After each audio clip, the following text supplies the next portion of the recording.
Podcastirmãos.com. Olá, pessoas! Podcastirmãos.com literário de número 8 entrando no ar. Eu sou Paulinho, estou aqui com o Tan e a única coisa que eu penso sobre ele é que talvez ele já tivesse nascido quando esse livro foi escrito. Talvez! Nossa, Tan do céu. Caramba, obrigado. Olá, eu sou o Tan. Muito velho. Cabelos brancos. Aliás, não, porque cabelo já não tem. Cabelo não tem mais, E eu estou aqui com a Carol, que ganhou o Benjamin, está vivendo a vida de mãe e assim, ela só sabe que é mãe porque saiu dela, só isso.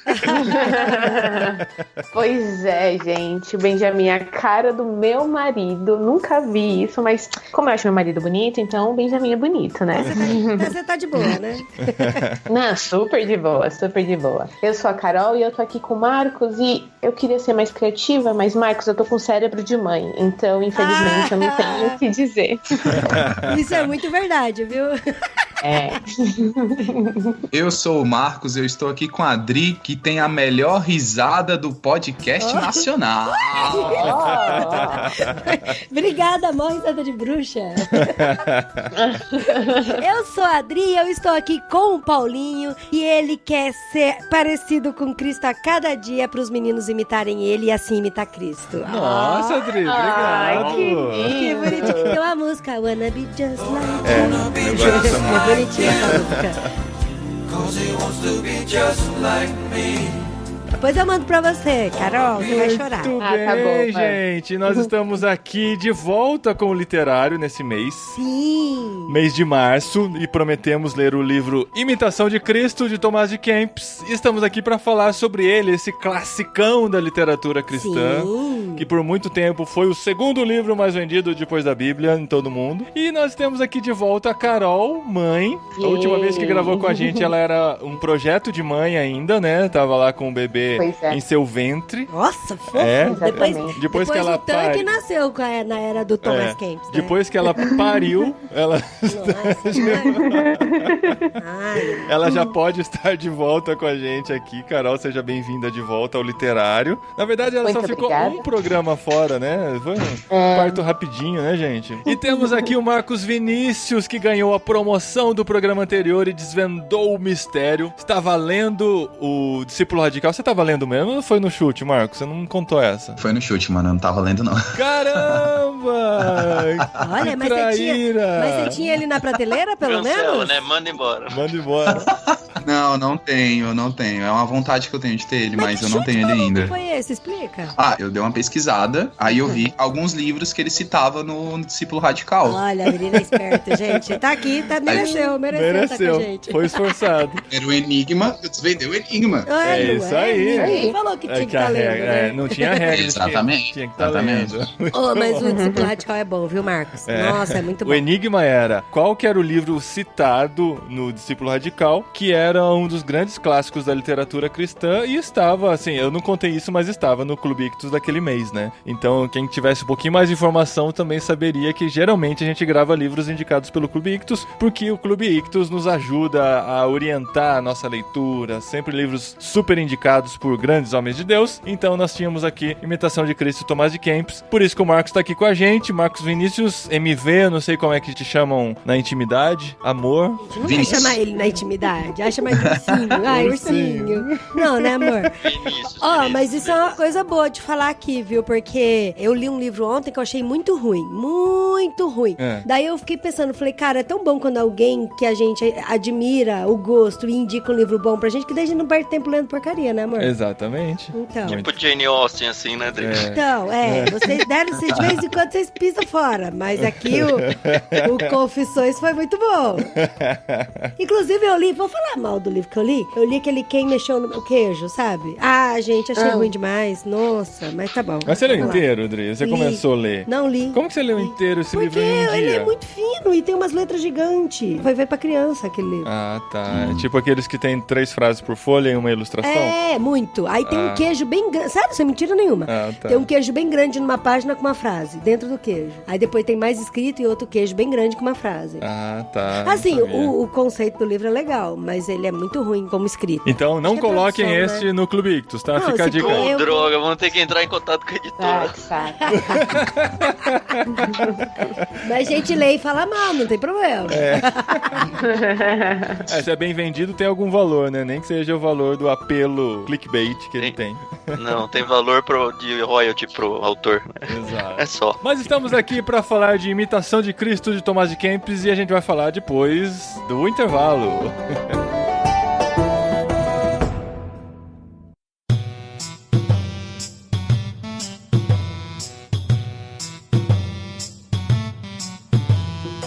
Sim, o intervalo foi só isso, a música subiu, a música desceu e estamos aqui. Imitação de Cristo, Tomás de Kempis. Um livro escrito no século e agora? 1400 é século XV, isso? Isso. No século XV. É 1400 e pouco, ele nasceu final de 1300, 1380. Então é 14. Ele nasceu Não, no ele 14, nasceu, mas né? ele escreveu com 20 e poucos anos. Ele nasceu em 1380. Isso. E olha só que o Paulinho falou que eu sou de 1300, hein, mano? Eu sabia que você era velho, só não sabia de quando, né, cara? Aí eu fiquei nessa dúvida. Eu só vou dizer que é o mesmo ano de nascimento que o seu, viu? Otan, ele se acha novinho só porque ele entende os memes, viu? Temos que contar isso. O Tan não entende memes, tadinho. Sabe por quê, né? É porque eu fico gastando meu tempo com coisas relevantes. Olha. Gente, eu adoro meme, adoro sticker. Eu amo conversas por sticker. Mas muito vamos bem, falar vamos da lá. geração de Tomás de Kempis. 1400, século XV. Eu confesso pra vocês, porque eu não sou tão cult assim, e também não quero pagar de cult nunca na vida, que eu nunca tinha ouvido falar desse livro nem desse cara. Na verdade, assim, quando a gente tava trabalhando sobre os 100 livros que todo cristão deveria ler, ele apareceu lá. Mas sabe quando ele aparece e mais um monte de outro aparece, mas me chamou a atenção porque ele tava lá no topo. E aí eu fiquei, mas quem que é esse cara? Aí quando apareceu a oportunidade da gente gravar sobre ele, aí que a gente foi estudar quem era ele, a gente leu o livro, tentar entender esse raciocínio da cabeça dele, mas eu não conhecia não. Vocês conheciam quem que era o Tomás de Kempis? Eu tinha ouvido esse nome no seminário, mas assim, bem en passant, assim. Assim, grandes nomes da história e da teologia, tava lá Tomás de Kempis. Eu não sabia nem que Kempis era um lugar, por exemplo. Então, eu também já tinha ouvido falar, eu sabia da importância dele e tal, mas eu nem sabia do que se tratava o livro. Só sabia que era um livro de referência, citado por grandes homens. Já li outros livros que citaram ele, mas realmente nunca tinha tido acesso ao conteúdo. Assim, a gente vai contar um segredo de bastidores aí pra vocês. Muitos dos livros que aparecem lá do Ictus pra vocês são livros que peixes grandes indicaram e não foram a primeira indicação dele. E a gente fala, putz, isso aqui parece que é interessante. Mas foi pra rede, né? A gente vai lá e coloca. Isso aí mostra pra gente o que o Paulinho e a Adri estavam falando aí agora há pouco, da importância de ter alguém que a gente confia indicando o livro pra gente não cair em furadas, assim, sabe? Porque assim, era um autor que eu nunca tinha ouvido falar, era um livro que eu nunca tinha ouvido falar, ou pelo menos o autor eu ouvia assim, mas não era alguém. Eu ia parar numa biblioteca e falar, olha, um livro do Tomás de Kempis aqui. Nossa, E aí, assim, cara, alguém importante falou pra mim, não, importante, alguém que eu confio, que com gosto literário bom, importante apurado. pra você. Não, alguém que não vai me indicar quem mexeu no seu queijo lá, né? Não, tem uma pergunta.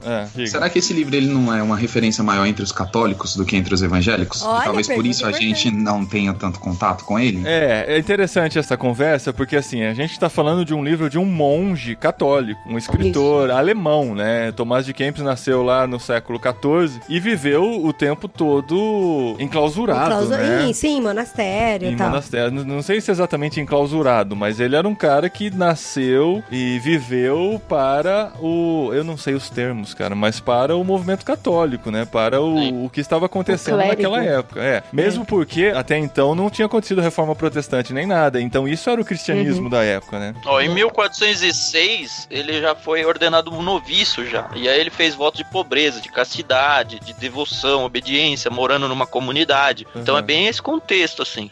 E ficou até o fim da vida. Ele morreu no mesmo lugar que ele entrou, assim, no mesmo monastério.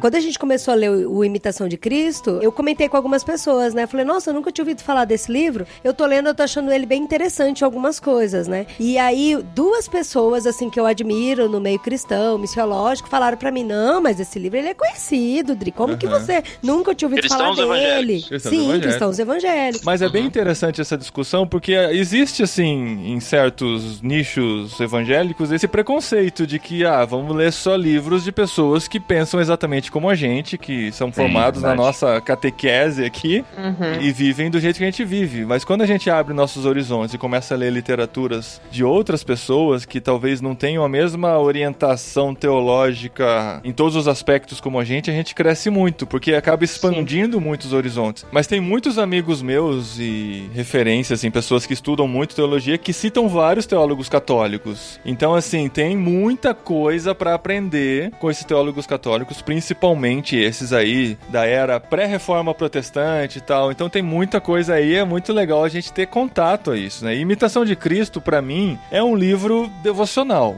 né? É um livro sobre espiritualidade. Eu tenho aprendido muito sobre a solitude, né? Sobre a devoção, sobre o momento a sós com Deus e tal. E pra mim, esse livro tem sido o que tem feito essa conexão, assim, de desligar do mundo e pensar na minha vida, no meu comportamento, de como eu tenho estado diante de Deus. E cada capítulo é uma pancada na cara, né? Tem muita gente que tá ouvindo a gente que nem folheou o livro e tal. Até mais pra frente eu queria ler um capítulo que eu separei, mas ele é desconexo no sentido de não ter uma história corrida. Eles são pensamentos, frases, como um devocional mesmo, que não é ligado a dia e nem nada. Eles são reflexões separadas por capítulos. Aí ele tem um título e tem uma reflexão. Aí no outro dia ele tem um título e tem uma reflexão. Eles são curtinhos, muito curtinhos. Às coisa vezes de uma página e meia. Mas é interessante que eles são bem densos. Então, assim, poucas vezes eu li 2 capítulos, porque eu lia um, tomava meu café, refletia, orava, porque ele é muito denso, apesar de ser curto. E denso não é difícil, né? De compreensão difícil. É denso em questão de fazer você pensar na vida, né? Exato. Isso, ele é muito fácil de entender. Vários parágrafos que eu relia e relia o mesmo parágrafo. Não porque eu não estava entendendo, mas eu queria absorver aquilo de forma mais plena, porque parecia que o que ele estava falando era muito precioso. Eu não podia passar corrida, entendeu? Sim, e alguns capítulos, por exemplo, eu não sei qual foi o processo de criação dele, se era sermões que ele produzia, se era devocionais pessoais e tal. Não parece que tenha sido escrito como um livro mesmo, né? Parece que foi um diário dele, um diário exatamente, devocional. O diário devocional dele, que depois foi reunido para se tornar um livro. Tanto que tem 3 partes, né? São 3 livros que estão juntos em um. Então, mas, por exemplo, tem alguns capítulos que ele escreve para pessoas. Ele escreve para a comunidade, como se ele estivesse em cima de um palanque falando para pessoas. E tem alguns capítulos que ele faz uma reflexão dele mesmo. Então é alguma coisa só mais corrigindo, interna. São 4, viu, Paulo? Tá, eu já tava olhando aqui já também. Eu tentei falar de memória, não consultei aqui. São 4 volumes que são reunidos em um livro só. E aí tem esses que são mais reflexivos sobre a alma dele mesmo, né? E aí eu acho muito, muito interessante isso. Sim, o último pra mim ficou bem destacado, assim, que ele tá falando sobre a comunhão, e aí a comunhão no contexto católico é o que a gente chama de ceia, né? Aí aquele capítulo, assim, foi pra mim o que eu discordei de longe, doutrinariamente falando, assim. Mas, assim, mesmo em relação a isso, eu tirei várias lições no momento em que a gente vai pra ceia, da própria irreverência que muitas vezes a gente vai pra um momento tão importante quanto esse. Então, isso é uma coisa interessante de falar, porque por mais que a gente tá indicando aqui Imitação de Cristo, a mais de quem, eu li também e em vários momentos eu me peguei discordando, sabe?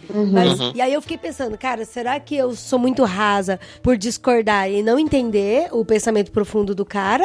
Ou é porque eu discordo teologicamente mesmo e acho que aquilo não é bem assim, entendeu? Será que nós podemos discordar de um monge alemão do século XV? Eu discordo de um monte de gente. Mas o interessante é o cenário em que o livro foi escrito, né? Ele estava vindo de um momento em que a igreja estava totalmente desacreditada pela própria população, né? Eu estava pesquisando e eu ouvi um padre falando sobre esse livro, e ele falou que antes do livro ser escrito, os monges eles colocavam penitências impossíveis de serem feitas e colocavam situações em que a população ela não estava sendo valorizada como a Bíblia manda a gente valorizar, no sentido de cuidar dos órfãos, das viúvas, e aí isso era tanto conhecida como a Devotio Antiqua. E aí depois foi criada a Devotio Moderna, e foi quando surgiu o Thomas, o monge, e ele escreveu o livro, e aí foi totalmente, esse livro ele é cristocêntrico, né, imitação de Cristo, né, tá aí pra isso. E ganhou muita popularidade o livro, então eu acho que ele foi escrito mais pra época, né. A gente tem que imaginar que a gente tá falando da Idade Média, né, gente? A Idade Média, isso. A imagem que a gente tem é de um negócio bem pesado, né, a perseguição aos cristãos, as pessoas colocadas em fogueira, o martírio de cristãos, tudo que aconteceu nessa época. Os pobres sendo ignorados. Então o cara se levanta no meio de tudo isso e mostra que a gente tem que ser mais parecido com Cristo, a gente tem que buscar uma espiritualidade mais perto de Deus, a gente tem que se desapegar dos nossos bens materiais, da nossa vida e pensar nessa vida de devoção mais perto de Deus. Então, assim, é uma voz dissonante numa época de trevas, né, como é conhecida a Idade Média. Sim, eu queria lembrar só que aqui a gente tá pré-reforma, pré-invenção da imprensa, então Gutenberg não tinha inventado a imprensa, então a Bíblia não tinha sido feita e distribuída ainda, então as pessoas dependiam demais ainda. Demais não, dependiam totalmente, né? Da igreja, dependiam totalmente da igreja, de um clero, para explicar para eles o que era a Bíblia. Então, o contexto é esse. Esse cara escreveu esse livro na época, mas ele escreveu e, tipo, ele não publicou esse livro, porque não existia publicar livros ainda, né? As pessoas copiavam um livro de um pro outro. Eu não ele sei não como tinha nenhum contrato com a editora, né? Não existia esse contexto ainda na história. Exato. Mas assim, eu acredito que algumas pessoas devam ter tido de alguma forma acesso aos escritos do Kempis, e isso ajudou muito na construção da fé da pessoa, na construção da devoção diária da pessoa. A gente tem que fazer esse salto de épocas e de contexto pra gente conseguir entender melhor o livro e ler melhor o livro. Assim, mesmo se a gente não fizer esse salto, o livro ensina muito pra gente nos dias de hoje. Assim. Cara, e é interessante que, assim, igual você falou, ainda não tinha a prensa de Gutenberg, então a Bíblia ainda não tinha sido impressa e tal. E aí, quando você lê o livro, ele tem no corpo do livro, ele tem todas as reflexões, as devocionais, a vida com Cristo, a imitação de Cristo mesmo ali intrínseca, em comunhão e pensando nos pobres, na devoção. E aí tem o rodapé com o texto bíblico, com a referência bíblica. E aí eu acho interessante isso, porque no corpo do texto não tem a referência bíblica, mas lá depois embaixo, que eu acredito, né, que deve ter sido pós-edição, aí pós-morte do cara,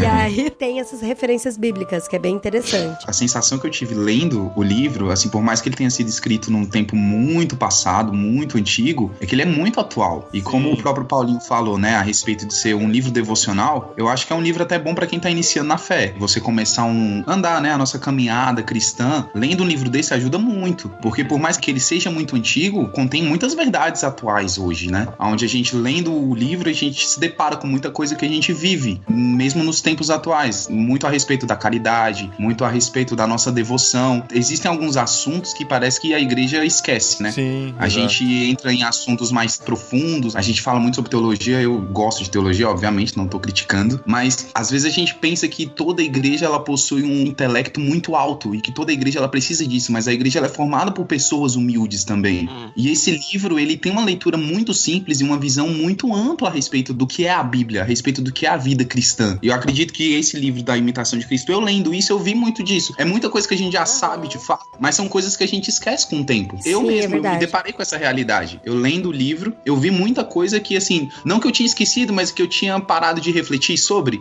E lendo a imitação de Cristo, poder meditar sobre o que o próprio Tomás estava escrevendo, trazia de volta a lembrança, né, de coisas que a gente já havia vivido no passado e que é importante a gente continuar vivendo. Então, Marcos, teve uma parte que eu tava lendo do livro, eu falei, isso de certa forma meio que é fácil pro cara falar, porque desde os 12 anos ele já estudava, né, os estudos, já tava vivendo uma vida santificada, aí ele fez voto de pobreza, ele fez voto de devoção, obediência, e aí ele já se tornou noviço. Então eu fiquei pensando assim, né, no começo que eu tava lendo, eu falei pra ele assim, não que pra ele seja mais fácil, mas pra ele isso já tá no cotidiano dele, essa busca da santificação, e aí por isso que ele conseguiu, de certa forma, escrever sobre isso. E aí eu me senti afastada dele nesse momento. momento, eu não tava me identificando. Só que aí, quando eu cheguei no capítulo 26, cara, foi um tapa na minha cara. Falei, ele sofria essa luta interna contra o mal e contra o pecado e contra a ganância e contra o orgulho, da mesma forma que eu sofro todos os dias. E aí, foi interessante que daí eu acabei voltando alguns capítulos, lendo de novo, porque agora eu falei, cara, esse cara é gente como eu, ele tem as mesmas lutas, por mais que ele tenha feito essa declaração, né, essa devoção dele, mas ele também, a gente também fez essa devoção, essa declaração de ser guia a Cristo, de ser imitador de Cristo, de ser discípulo de Cristo, né? A impressão que dava é que ele saía pra trabalhar de manhã cedo, que tinha o chefe dele, que tinha um colega dele que ostentava o carro bonito, então, e tudo igual a gente, né? É muito... posso ler, amor, o capítulo 26? Eu vou ler rapidinho. É de qual livro? É do livro 2? Página 130, agora qual o livro eu não sei. Livro 3. Livro 3, tá. Consolo interior. Capítulo 26 do livro 3. A superioridade de uma mente livre conseguida através da oração e não do estudo. É a marca de um homem perfeito. Nunca deixar a mente relaxar a atenção às coisas celestiais e passar através de muitos cuidados como se não tivesse nenhum. Não como faz um homem dolente, mas tendo a prerrogativa certa de um homem com uma mente livre de afeição desordenada por outro ser terreno. Suplico-vos, misericordioso Senhor, que me preserveis das inquietações dessa vida, ou eu ficarei envolvido demais nelas. Preservai-me das muitas necessidades do corpo, ou serei seduzido pelo prazer. Mantende-me afastado de toda a escuridão da mente, ou eu serei perturbado e vencido pelas dificuldades. Não peço libertação dessas coisas que a vaidade humana deseja tão ardentemente, mas daquelas atribulações que, por desgraça da humanidade, oprimem a alma do vosso servo em punição e o impedem de ter liberdade de espírito tão frequentemente quanto gostaria. Meu Deus, doçura inefável, tornai amargo todo o conforto carnal que me retira do amor ao eterno e me atrai para o mal pela antecipação de um prazer momentâneo. Não permiti que me dominem, meu Deus. Não permite, imperativo. Tá certo. Não permiti que me dominem, meu Deus. Não permiti que a carne e o sangue me conquistem. Não permiti que o mundo e a sua glória passageira me enganem, nem que o demônio me confunda com a sua astúcia. Dai-me coragem para resistir, paciência para suportar e constância para perseverar. Dai-me a suave unção do vosso espírito em vez das consolações do mundo e em vez do amor carnal. Incuti em mim o amor ao vosso nome. Agora, cara, olha esse final. Vede que comer, beber e vestir e outras necessidades que sustentam o corpo são opressivas para a alma fervorosa. Concede-me a graça de usar tais confortos moderadamente e não me envolver demais em desejá-los. Não é legítimo deixá-los completamente de lado, pois naturalmente eles precisam ser satisfeitos. Porém, vossa lei sagrada nos proíbe exigir coisas supérfluas e coisas que servem apenas ao prazer, ou a carne pode rebelar-se contra o espírito. E nesses assuntos, suplico-vos, permita que vossa mão me guia e me dirija, para que eu não transgrida a lei de forma alguma. Cara, é uma luta muito grande. É uma luta pelo desapego, né? Sim, e que assim, não é, ele até fala, não é errado você querer ter conforto. A diferença é que se essa necessidade e esse apego ao conforto for maior do que o amor por servir a Deus, for maior do que servir a sinalização de Cristo lá onde ele tá, na comunidade. Porque ele fala isso assim, é muito louco, cara. Se a gente tivesse uma linguagem moderna, né, uma linguagem atual... Faz uma paráfrase aí, amorzão. Não, ele falaria alguma coisa do tipo assim, ó, não tem como eu me desapegar totalmente dessa necessidade, porque senão eu vou andar pelado, não vou me alimentar e vou viver cagado por aí, né? E não é isso que Deus quer, né? A gente tem uma necessidade básica que precisa ser suprida, mas essa necessidade não pode se tornar algo que vai tomar a nossa vida de forma que a gente vai esquecer do que realmente importa. Isso é sensacional, ver um cara lá do século XV falando... Cara que era devoto de pobreza, né, amigo? Vamos combinar. É muito legal, cara. É muito legal isso, muito legal. A gente acha que esses caras que fazem voto de não sei o que, eles não têm lutas contra isso, mas eu acho que muito do voto dele é justamente pra fortalecer essa luta dele, né? E até quando ele fala de prazer carnal ali, eu senti uma tensão no voto de castidade dele ali, ó. Eu várias vezes senti isso aí. Mas deve ser, né, Dê? A gente casado aqui, a gente tem nossas vontades saciadas, né? Como é que é uma pessoa que não tem, sabe? É complicado.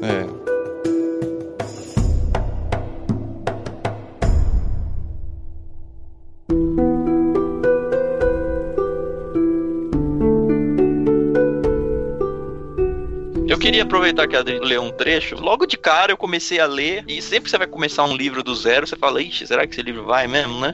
Aí, assim, nas primeiras páginas, eu tô na página 26, 27, aqui ele tá falando sobre os eruditos. Isso aí me pegou muito forte, porque eu fiz seminário, eu prego, dou aula, então muitas vezes a gente se coloca numa posição de que, eu sei mais que os outros. O Vinícius tava falando um pouco sobre a questão de humildade e tudo, e muitas vezes a gente se porta como humildão, né? Na verdade, a gente tá em cima da arrogância. E aí ele colocou aqui, ó, tô na página 26 e 27, eu vou dando umas pinceladas, pulando alguns parágrafos.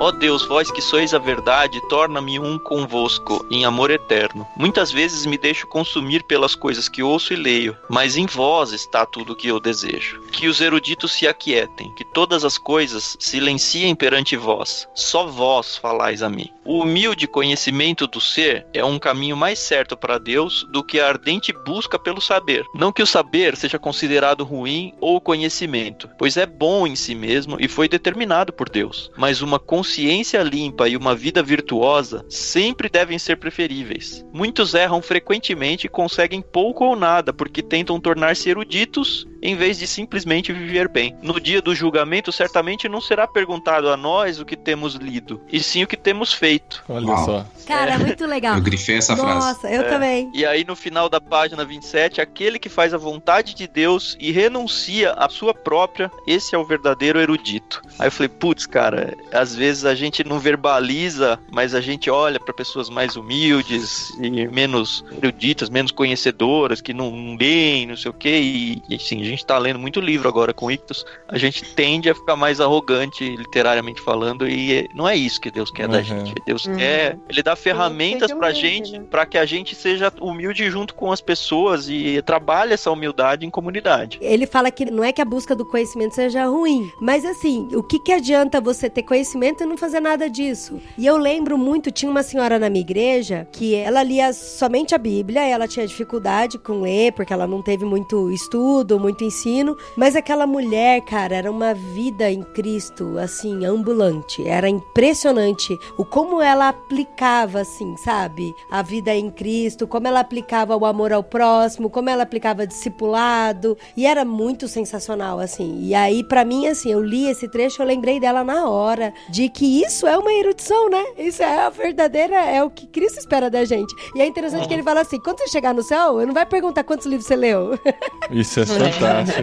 Muito legal. Exato. Na página 16 mesmo ele fala, na verdade na introdução do livro, né? O importante não é o conhecimento que adquirimos através dos textos sagrados, nem a erudição das palavras, e sim a forma como levamos esse conhecimento para as nossas vidas. Muitas palavras não satisfazem a alma, mas uma boa vida aquieta a mente, uma consciência limpa, inspira grande confiança em Deus. É sempre um tapa na cara, olha, você pode querer ser o melhor, mas nada vai adiantar se você não for humilde. E a gente tem que deixar claro também o outro lado, porque assim como a gente falou no livro do Discípulo Radical, a busca por maturidade cristã, a busca por conhecimento, porque assim, tem gente que meio que dá uma encostada também, né, de, tô lendo a Bíblia, vou aplicar isso e boa. Mas é bom a gente ouvir e ler outras pessoas que fizeram interpretação de uma vida em Cristo, assim como o Tomás de Kempis, né? Isso aí você resolve lendo a primeira parte de Provérbios, né, que ele exalta a sabedoria e tudo, e aí você fala, tá bom, eu preciso...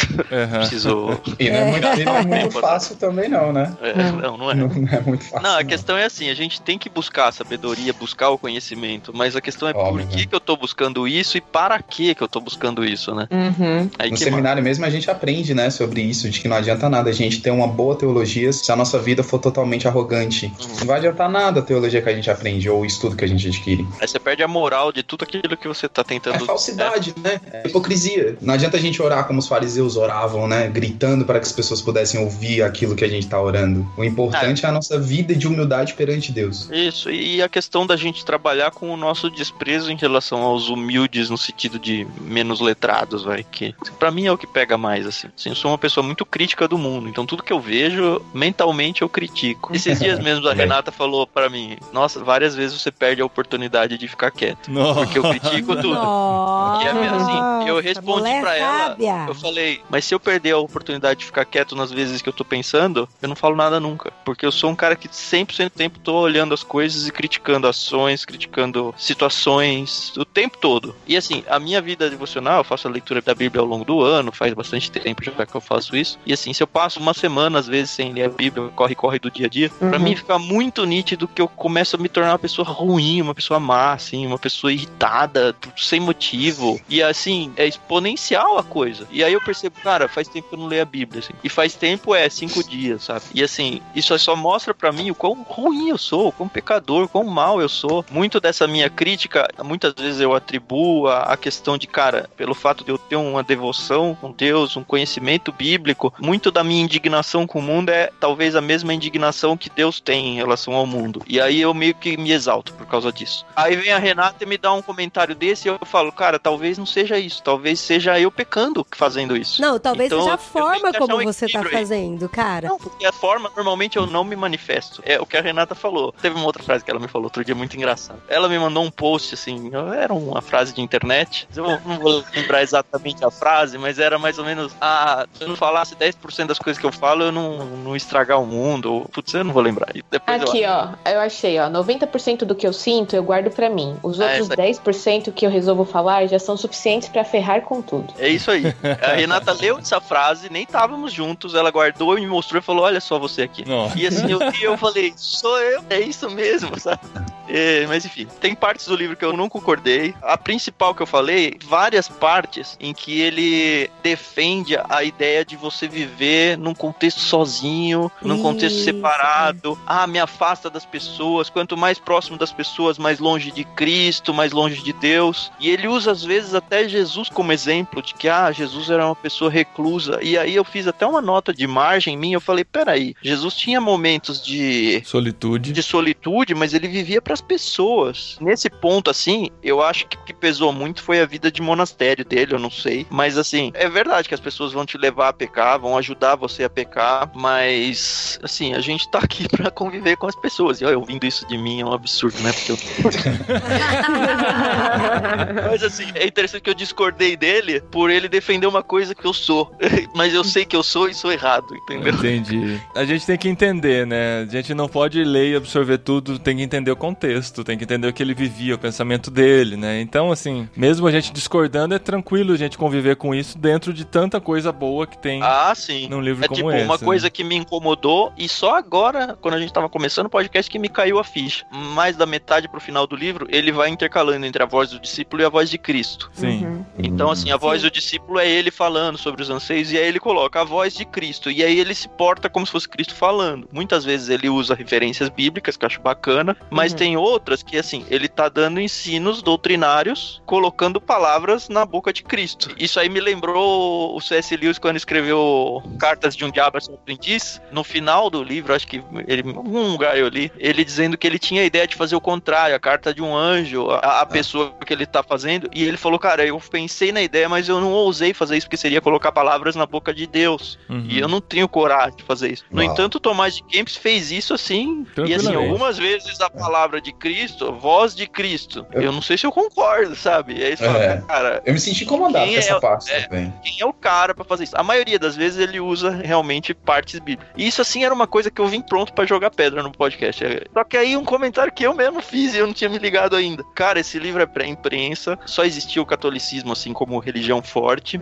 E, assim, as pessoas ouviam de Deus através de monges e padres. Então, era a voz de Cristo pras pessoas, sabe? Exato. Hoje a gente olhando o nosso contexto, a gente acha muito bizarro o cara se colocar na boca de Deus, né, palavras e falar. No contexto atual é aqueles apóstolos que falam, Deus mandou falar isso, e aí mandam groselha. E assim, no contexto de lá era outro. Então eu analisei e julguei com a minha cabeça de hoje, não com a cabeça da época.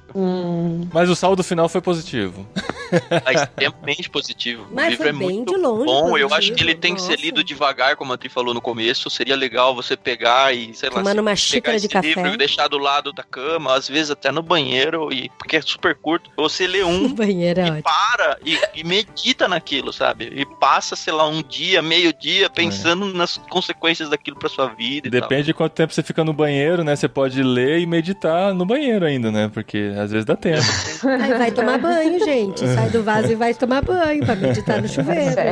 Meu banho é demorado. É um livro pequenininho, fininho, então não pesa pra carregar na mochila, sabe? É um negócio que dá pra no avião, com você o olha tempo só, todo. no ônibus. Se você seguir ele nessa toadinha assim, ele vai, com certeza vai fazer você crescer muito na sua fé. Sim. Com o critério de você ler ele na época dele, num contexto religioso dele, isso é bem bacana. Dá pra levar pra pequenos grupos ele também, né? Com certeza. Pra quem prepara material pra pequenos grupos, de repente pega um capítulo e leva e usa como mod. Sim. Dá pra ler um capítulo por dia tranquilo. A minha proposta era essa quando eu fui começar a ler o livro, mas daí eu fiz as contas, não dava até o dia da gravação de ler um por dia, eu tive que acelerar. Mas eu pretendo voltar agora, porque realmente, se você ler 3, 4 capítulos num dia só, você não absorve. O problema é que a gente tem muitos bons devocionais, né, amor?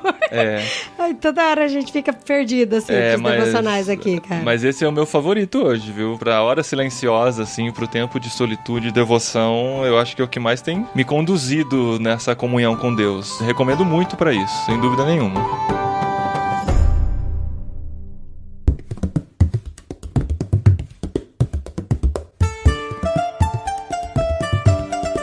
E olha só, antes de começar essa gravação, a gente fez a live aqui e abriu o último box do Clube Ictus, o box desse mês de março, que a gente tava esperando aqui uma ocasião pra fazer a live. Sim, e você que está ouvindo esse podcast, você não vai conseguir ver a live, porque a live é live e a live foi embora. Isso. Mas tem que ficar de olho na gente, que de vez em quando a gente faz umas lives inesperadas. Ligado nas redes sociais de Irmãos_com, a gente tá aí no Twitter, no Facebook e no Instagram, que é a rede que a gente mais tem investido hoje. A gente tem feito as lives lá. E nós abrimos o box do Clube Ictus desse mês e a gente arrumou um problemão, porque temos o livro do box do mês passado que eu queria muito gravar sobre ele, que é A Viagem ao Centro da Terra, do Júlio Verne. E nesse mês veio Confissões de Agostinho, que é um livro que a gente vai gravar com certeza um dia, não sei se agora. E veio o favorito da Adri, Orgulho e Preconceito, da Jane Austen.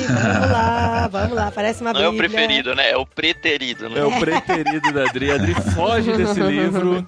Ela não teve uma experiência muito boa com o filme, gente, já tentou assistir 4 vezes. Vai direto pra minha gaveta de meia, porque eu tenho até vergonha de alguém ver esse livro na minha prateleira.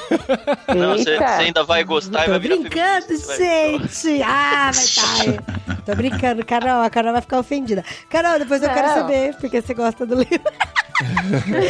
A gente podia gravar um Ictus pra fazer um embate. Isso, vocês leem o livro e eu fico de mediador. Não, amor, já rolou isso daí, né? Com o Werther lá. Com o Werther. Vamos lá, ó. O que a gente vai fazer é um modo bem democrático. Temos 5 pessoas aqui. Temos aqui 3 livros e temos aqui o Marcos Vinícius pra dar o voto de Minerva. Não, o Confissões não entra, né? Tá bom. A gente vai ler o Confissões depois. Confissões depois, pelo critério de que... a gente tem que ler um de história...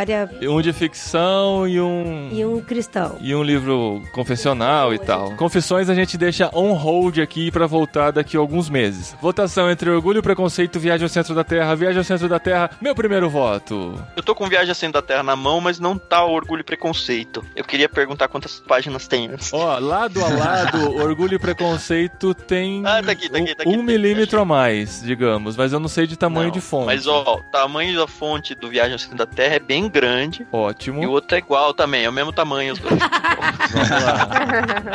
Critério pra um mês, mas, né, assim, gente? Tem que ser pensado. Eu já li Viagem ao Centro da Terra há mais de 15 anos. Então vai ter eu gostei muito. Não, de qualquer forma eu teria que reler. Eu já estou lendo Orgulho e Preconceito, então colocar Viagem ao Centro da Terra seria mais um problema pra mim, porque é mais livro pra eu tô lendo, mas eu vou voltar na Viagem ao Centro da Terra também. Então Boa! Já ganhou, já. Não, a Adri já votou? A Adri já declarou o voto nesse, agora. né? Deixa a Carol votar, Porque ela tava Brasil. toda pra ler Orgulho e Preconceito lá, tava falando, não, vamos nesse, porque acho que ela quer romper com o preconceito. Então, é porque eu acho que pode ser interessante como produto do literário a gente dar umas briguinhas aí, cara. Porque briga sempre dá ibope. Da audiência, né? Da audiência. E eu tenho algumas colegas que perguntam pra mim por que eu não gosto. E agora é a minha chance de preparar a minha tese de mestrado contra. Então vai, seu voto é o... Deixa a Carol votar. Vai lá, Carol. Bom, acho que ninguém sabe a minha opinião, né? É um dos meus livros, não vou dizer favoritos, mas é Jane Austen, então eu vou de Orgulho e Preconceito. Dri, Nossa. vai de Orgulho e Preconceito só pro Marcos Vinícius dar o voto de Minerva. Não, mas e aí se ele escolher um que eu não quero? Ué, os dois você quer, você tá na dúvida. Você Se quer você os escolher o dois. Viagem ao Centro da Terra, ele não vai ter que escolher nada, né? Não, então eu voto no Orgulho e Preconceito. Só pra ver. 2-2. Eu escolho Orgulho e Preconceito. Tá vendo que por isso que eu não queria. Paulinho, a gente Eu, grava como espectador, eu vou estar ouvindo embate. Isso é muito bom de ouvir. Ai. Vamos lá, então. Eu encaro. Se todo mundo concordando é paia. Quero ver desconto. Não, brincadeira. Gente, mas o duro é perder um tempo da minha vida lendo esse livro, sabe? É um mês pra esquecer, né, gente? Vamos lá. Acho que chegou o momento da gente falar sobre o kit de abril, não, né? De abril, né, Tri? De abril, Carol. De abril, kit não. de O abril. próximo é abril, certo? O que tem o kit de abril? Mano do céu. Eu tô morrendo de vontade de falar os livros que vêm.